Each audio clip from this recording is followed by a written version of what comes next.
पश्चाताप करो, स्वर्ग का राज्य पास है। जॉन द बैप्टिस्ट, रेगिस्तान का एक आदमी, का एक नबी। वो जंगल से निकला, ऊंट के बालों के कपड़े पहने। उसके दिल में एक ज्वलंत संदेश जल रहा था।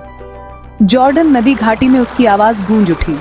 उसने एक ऐसे व्यक्ति के आने की बात कही जो खुद से भी ज्यादा शक्तिशाली है, जो पानी से नहीं बल्कि पवित्र आत्मा से बपतिस्मा देगा। लोग जॉन का संदेश सुनने के लिए उमड़ पड़े। वे दूर दूर से आए। उनके दिल आशा के भूखे थे। उनकी आत्माएं मोचन के लिए तरस रही थीं।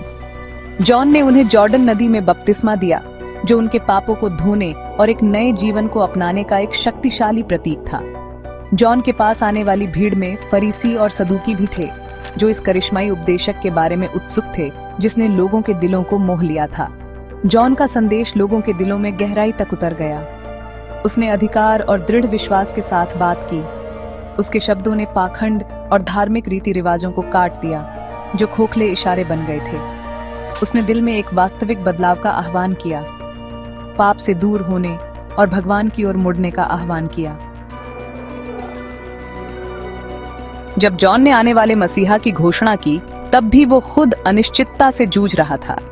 आखिरकार वो हेरोदेस द्वारा अन्यायपूर्ण तरीके से कैद में था।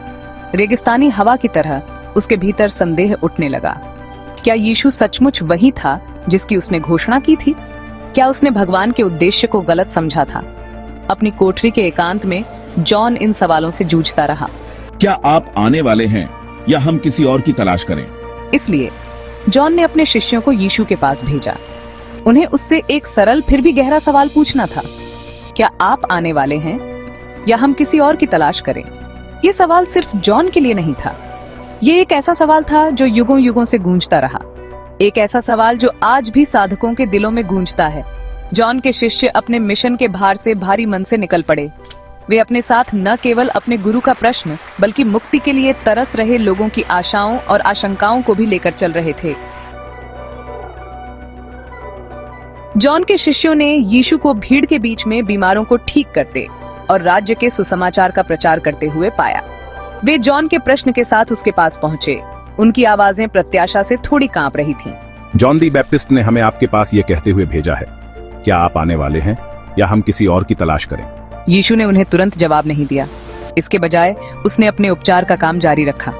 अंधों को उनकी दृष्टि मिल गई, लंगड़ा चलने लगा, राक्षसों से ग्रसित लोगों को मुक्त कर दिया गया। शिष्यों ने इन चमत्कारों को अपनी आंखों से देखा। उनकी आंखें विस्मय से फटी की फटी रह गईं। प्रत्येक चमत्कार यीशु की शक्ति और करुणा का प्रमाण था। यह ऐसा था जैसे वह दिव्य प्रेम की एक टेपेस्ट्री बुन रहा हो। प्रत्येक धागा उसकी असली पहचान का प्रमाण हो। जैसे ही यीशु ने आखिरकार जॉन के शिष्यों की ओर रुख किया, हवा प्रत्याशा से भर गई। जाओ और जॉन को बताओ जो तुमने देखा और सुना है। अंधे देखते हैं, लंगड़े चलते हैं, कोढ़ी शुद्ध होते हैं, बहरे सुनते हैं, मरे हुए जी उठते हैं, गरीबों को सुसमाचार सुनाया जाता है। ये दयालुता के बेतरतीब कार्य नहीं थे, ये संकेत थे, मसीहा के अचूक संकेत। प्रत्येक चमत्कार ने सदियों पहले यशायाह द्वारा की गई भविष्यवाणी को पूरा किया। एक भविष्यवाणी जिसने अभिषिक्त जन के आने की भविष्यवाणी की थी। यीशु अपने ही कार्यों में खुद को उन प्राचीन शब्दों की पूर्ति होने की घोषणा कर रहा था। देखो उसने क्या किया है, अंधे देख सकते हैं, लंगड़े चल सकते हैं। सचमुच ये मसीहा के संकेत हैं। भविष्यवाणियां हमारी आंखों के सामने पूरी हो रही हैं। जॉन के शिष्य विस्मय में खड़े थे। उनके दिल उनकी छाती में धड़क रहे थे। वे पुष्टि की तलाश में आए थे और उन्हें ये बहुतायत में मिली थी। सबूत अकाट्य था। यीशु वास्तव में चुना हुआ था, जिसे भगवान ने अपने लोगों को छुड़ाने के लिए भेजा था। और धन्य है वह जो मेरे कारण ठोकर नहीं खाता।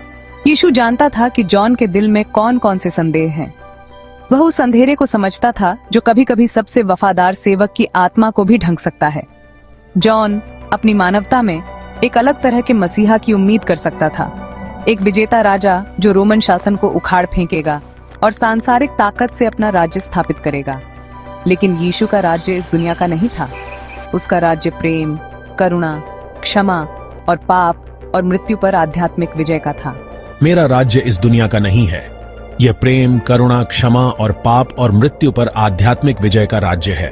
जॉन के लिए यीशु का संदेश एक कोमल अनुस्मारक था कि विश्वास के लिए अक्सर विश्वास की छलांग, अप्रत्याशित को अपनाने की इच्छा और भगवान के रहस्यमय तरीकों के लिए खुले दिल की आवश्यकता होती है।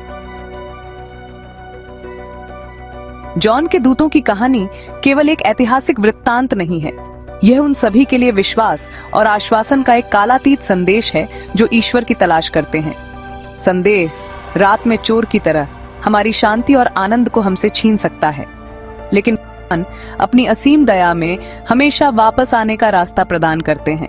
वह हमें अपने विश्वास को मजबूत करने और संदेह के साये को दूर करने के लिए संकेत, अपनी महिमा की झलकियां देता है। हम धन्य हैं जब हम विश्वास करना चुनते हैं, तब भी जब हमारे दिल सवालों से भरे होते हैं, क्योंकि विश्वास करने में हम खुद को भगवान के प्रेम और अनुग्रह की परिवर्तनकारी शक्ति के लिए खोल देते हैं।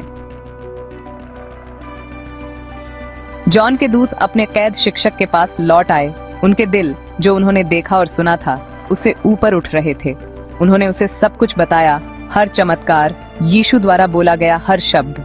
हमने अंधों को अपनी दृष्टि प्राप्त करते, लंगड़ों को चलते और मरे हुओं को जी उठते देखा, सब उसके हाथ से। और उसने इतने अधिकार से बात की। जॉन सचमुच वही है जिसका हम इंतजार कर रहे थे। जॉन ने ध्यान से सुना।